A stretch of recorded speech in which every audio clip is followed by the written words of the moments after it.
Assalamualaikum warahmatullahi wabarakatuh. Nama saya Wulan Munapiani dengan NIM 2171650101 dari Prodi Ilmu Komunikasi. Saya akan membacakan tentang ringkasan buku pengantar ilmu hukum. Bab 1, pendahuluan, pengertian hukum dan unsur-unsur hukum. Hukum itu ditemukan suatu definisi yang sungguh dapat memadai kenyataan. Sejarah hukum memberikan definisi tentang hukum, perbedaan pandangan, dan menurut selera masing-masing. Kesukaran dalam membuat definisi hukum disebabkan, satu, karena luasnya lapangan hukum, yang kedua, untuk meninjau hukum dari berbagai sudut atau filsafat politik, sosiologi, sejarah, dan sebagainya. Sasaran dari hukum adalah masyarakat, padahal masyarakat senantiasa berubah dan berkembang, sehingga hukum akan berubah-ubah pula. Lili Rashid mengemukakan bahwa hukum itu banyak seginya, tidak mungkin dapat dituangkan hanya ke dalam kalimat saja. Yang dimaksud hukum itu adalah semua peraturan yang berisi perintah atau larangan yang harus ditaati masyarakat dan timbul sanksi jika peraturan itu dilanggar. Sanksi ini adalah ganjaran ataupun suatu hukum yang diberikan negara melalui petugas-petugasnya dan memberikan hukum pada yang melanggarnya. Dasar-dasar hukum. 1. Plato adalah sistem peraturan yang teratur dan tersusun baik yang mengikat masyarakat. Yang kedua, Austrin. Hukum adalah peraturan yang diadakan untuk memberi bimbingan kepada makhluk yang berakal di suatu masyarakat, mengatur tata tertib didasarkan atas kekuasaan yang ada pada masyarakat. Yang ketiga, Mayors. Hukum adalah semua peraturan yang mengandung pertimbangan kesusilaan dirujuk pada tingkah laku manusia dalam masyarakat dan menjadi pedoman penguasa negara dalam melakukan tugasnya. Yang keempat, Amin. Hukum adalah kumpulan peraturan yang terdiri atas norma dan sanksi-sanksi. B. Tugas dan tujuan hukum. Hukum merupakan bagian dari perangkat kerja sistem sosial. Fungsi sistem sosial ini adalah untuk mengintegrasikan kepentingan anggota masyarakat sehingga tercipta suatu keadaan yang tertib. Tugas hukum ini merupakan konsepsi dui tunggal yang biasanya terhadap dalam perumusan kaidah hukum. Misalnya pasal 338 KUHP dengan rumusan barang siapa dengan sengaja merampas nyawa orang lain diancam pembunuhan memberikan nilai kepastian hukum. Selanjutnya, jika hukum ini itu pandang fungsional, ia terpanggil untuk melayani kebutuhan elemen terbagi kelangsungan kehidupan sosial. Misalnya, mempertahankan kedamaian, menyelesaikan sengketa, memendai penyimpangan, singkatnya hukum mempertahankan ketertiban dan melakukan kontrol. C. Fungsi hukum. Hukum bekerja dengan cara memancangi perbuatan seseorang atau hukum menertibkan dan mengatur pergaulan dalam masyarakat serta menyelesaikan masalah yang timbul berdasarkan fungsi hukum. Memberikan pedoman atau pengarahan pada warga masyarakat untuk berperilaku. Yang B. Pengawasan atau pengadilan sosial. C. Penyelesaian sengketa. D. Rekayasa sosial. Fungsi hukum sebagai pedoman atau pengarah perilaku kiranya tidak memerlukan banyak keterangan, mengikat bahwa hukum telah disifatkan sebagai kaidah, yaitu sebagai pedoman perilaku yang menyeratkan sebagai perilaku atau diharapkan diwujudkan oleh masyarakat apabila warga masyarakat melakukan suatu kegiatan diatur oleh hukum. D. Pengertian tata hukum. Tata hukum adalah susunan hukum yang terdiri atas aturan-aturan hukum yang teratur sedemikian rupa sehingga orang mudah menemukannya bila suatu ketika ia membutuhkan untuk peristiwa hukum yang terjadi dalam masyarakat. Tata hukum Indonesia adalah tata hukum yang ditetapkan oleh pemerintah Indonesia yang terdiri atas aturan-aturan oleh pemerintah Indonesia, hukum yang ditaati oleh disusun sedemikian rupa dan aturan itu antara satu dan lainnya saling berhubungan, saling menentukan. Contoh sebagai berikut. Hukum pidana saling berhubung dengan hukum acara pidana dan saling menentukan satu sama lain. Yang B. Hukum keluarga.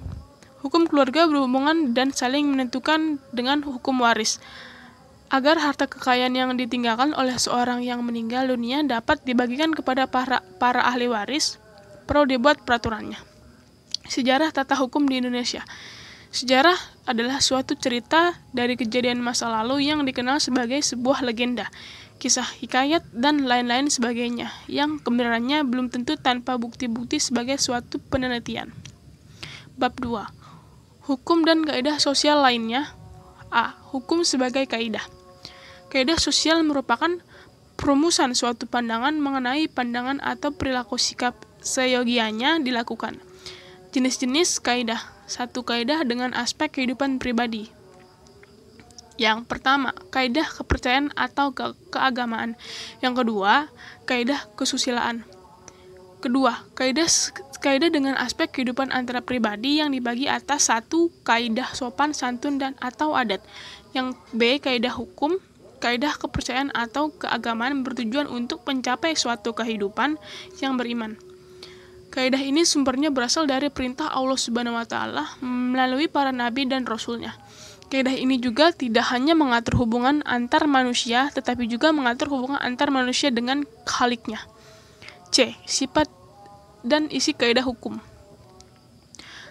Kaidah hukum bersifat fakultatif atau mengatur, menunjukkan bahwa dalam suatu keadaan konkret dapat sampai oleh para pihak melalui perjanjian kaidah hukum yang bersifat imperatif atau memaksa. Berarti kaidah hukum itu bersifat a priori, mengikat atau memaksa. Yang D. Esensialia, kaidah hukum adalah membatasi atau mematok, buku memaksa, sebab hukum sebagai kaidah merupakan pedoman atau patokan tentang bagaimana seharusnya manusia bersikap, tindak, atau berperilaku dalam hukum. Dengan demikian, sebenarnya secara konkret, perumusan nilai-nilai dilanggar dan tidak dapat dilakukan secara paksa. Yang E. Penyimpangan terhadap kaidah hukum. Penyimpangan terhadap kaidah hukum pada umumnya dikenakan tindakan hukum berupa sanksi atau ancaman hukum. Penyimpangan yang demikian itu disebut dengan penyelewenganan, yaitu penyimpangan terhadap kaidah hukum tanpa adanya dasar yang sah. Di lapangan hukum pidana disebut delik atau peristiwa pidana atau perbuatan pidana. Dalam lapangan hukum tata negara disebut pelampuan kewenangan. Di dalam hukum norma, hukum dikenal juga penyimpangan yang tidak dikenakan ancaman saksi, yang disebut dengan pengecualian atau dispensasi, yaitu perbuatan yang menyebabkan suatu perundang-undangan menjadi tidak berlaku bagi suatu hal istimewa. 3. Istilah-istilah dalam ilmu hukum. A. Subjek hukum.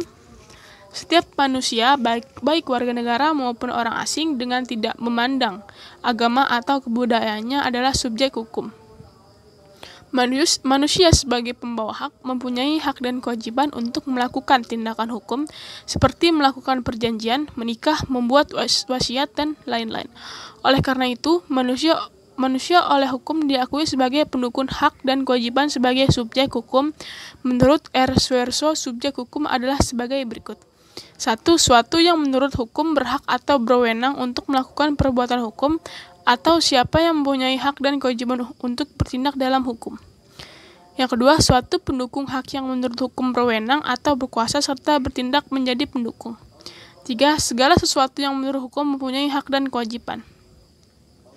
Berikut ada 2 jenis subjek hukum apabila kita lihat dari segi hakikatnya, yaitu manusia atau orang lain. 2. Badan hukum. Manusia sebagai hukum yang bersubjek saat manusia itu dilahirkan dan berakhir pada saat dia meninggal dunia. Bahkan seorang anak yang masih di dalam kandungan ibunya dan dapat dianggap sebagai pembawa hak atau dianggap telah lahir.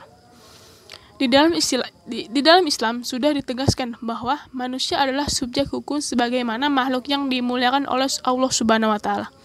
Manusia sebagai subjek hukum mempunyai kewenangan untuk melakukan tindakan hukum itu sendiri apabila manusia itu telah dewasa serta sehat rohaninya ataupun jiwanya. Dengan demikian, manusia yang wewenang hukum belum tentu cakap hukum karena manusia dewasa berwenang melakukan tindakan hukum, tetapi dalam keadaan tertentu ia tidak cakap melakukan tindakan hukum. Oleh karena itu, seseorang manusia dianggap cakap hukum harus memenuhi 2 kriteria, yaitu dewasa, sejati rohani, serta jiwanya.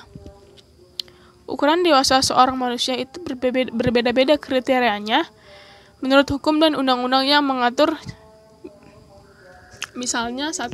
Kitab Undang-Undang Hukum Pidana KUHP bahwa dewasanya seseorang wanita dan pria apabila dia telah berumur 16 tahun. Pasal 45. Yang kedua, hukum adat bahasa bahwa dewasanya seseorang apabila dia telah mampu mencari nafkah sendiri. 3. Undang-Undang Nomor 12 Tahun 2006 tentang Kewarganegaraan Republik Indonesia dikatakan bahwa dewasanya seseorang apabila ia telah mencapai umur 18 tahun ataupun sudah kawin. Pasal 6 ayat 3. Selain manusia pribadi sebagai subjek hukum, terdapat juga badan hukum. Adalah perkumpulan yang dapat menanggung hak dan kewajiban manusia untuk keikutsertaan dalam pergaulan hukum, maka suatu badan harus mempunyai syarat-syarat yang sudah ditentukan oleh hukum itu sendiri. 1. Memiliki kekayaan terpisah dari kekayaan anggotanya. Yang kedua, hak atau kewajiban badan hukum terpisah dari hak atau kewajiban anggotanya. Badan hukum ialah suatu perkumpulan manusia pribadi, mungkin sebagian kumpulan dari badan hukum yang pengaturnya sesuai dengan hukum yang berlaku. Contohnya, 1. Bank. Pemerintah suatu dengan undang-undang yang pengatur pendirinya. 2. Pemerintah daerah diatur dengan Undang-Undang Nomor 23 Tahun 2014. Yang ketiga, koperasi diatur dalam Undang-Undang Nomor 17 Tahun 2012. Keempat, organisasi partai politik diatur dengan Undang-Undang Nomor 2 Tahun 2018. Yang kelima, yayasan pengaturannya sesuai kebiasaan yang dibuat aktenya di notaris. Yang keenam, negara Republik Indonesia diatur dengan Undang-Undang Dasar tahun 1945. Badan hukum itu apabila dilihat dari segi bentuknya menurut CST Kansil terdiri atas A. Badan hukum publik yang daerah tingkat 1 dan 2, kota madya, kota praja, dan desa. 2. Badan hukum Indonesia seperti Gereja Indonesia, Masjid, Wakaf, dan Koperasi Indonesia. Badan hukum publik adalah badan hukum yang telah didirikan berdasarkan hukum publik. Itu sendiri menyangkut kepentingan publik atau negara pada umumnya. Badan hukum perdata atau sipil adalah badan hukum yang diberikan berdasarkan hukum sipil atau perdata yang menyangkut kepentingan pribadi di dalam badan hukum itu. Dasar penambaran bahwa hukum sebagai subjek hukum mempunyai hak dan kewajiban tercermin dari teori-teori dasar yuridisi badan hukum yang terkenal, yaitu A. Teori fisika, B. Teori kekayaan tujuan, C. Teori Dugut, D. Teori Huygens. Menurut teori fiksi bahwa badan hukum dianggap buatan negara. Sebenarnya, bahkan hukum itu tidak ada hanya orang-orang menghidupkannya, bayangannya saja untuk menerangkan suatu dan terjadi karena manusia yang membuat berdasarkan hukum itu sendiri. Teori kekayaan tujuan menyatakan bahwa kekayaan badan hukum itu bukan kekayaan seseorang, tetapi kekayaan itu terikat pada tujuannya. Dalam teori A. Brins hanya dapat menerangkan dasar yuridis. Teori organ atau teori peralatan atau kenyataan menyatakan bahwa badan hukum adalah suatu yang sungguh-sungguh asat di dalam pergaulan dan mewujudkan kehendakannya dengan perantara alat atau organ yang ada padanya. Menurut teori milik kolektif bahwa badan hukum ialah harta yang tidak dapat dibagi dari anggota secara bersama-sama. Selanjutnya, teori Duguid menyatakan bahwa sesuai dengan ajaran yang tentang fungsi sosial, dalam teori ini digugat tidak mengakui adanya badan hukum sebagai subjek hukum. Adapun teori Huygens menyatakan bahwa badan hukum adalah suatu figur karena adanya diperlakukan untuk dibolehkan hukum demi untuk menjalankan hak-hak dan kewajibannya. B. Lembaga hukum. Istilah lembaga hukum merupakan terjemah yang langsung dari istilah asing law institution sebagai hukum. Ini menurut Theo Irhomi adalah lembaga yang digunakan oleh warga untuk menyelesaikan sengketa yang timbul di antara para warga, merupakan alat untuk tindakan balasan bagi setiap orang yang menyalahgunakan dan aturan yang ada pada lembaga lain yang ada pada masyarakat. Badan hukum yang dimaksud tadi contohnya seperti kepolisian, pengadilan, kejaksaan, dan advokat. Satu, kepolisian. Masyarakat Indonesia semakin hari semakin mendapatkan tegaknya hukum yang dibawa memenuhi yang rasa keadilan. Dalam hal ini, tanpa perasaan tentram dan adil, maka hasil-hasil pembangunan negara menyangkut berbagai akan terasa dan hambatan untuk mencapai kemajuan maksimal.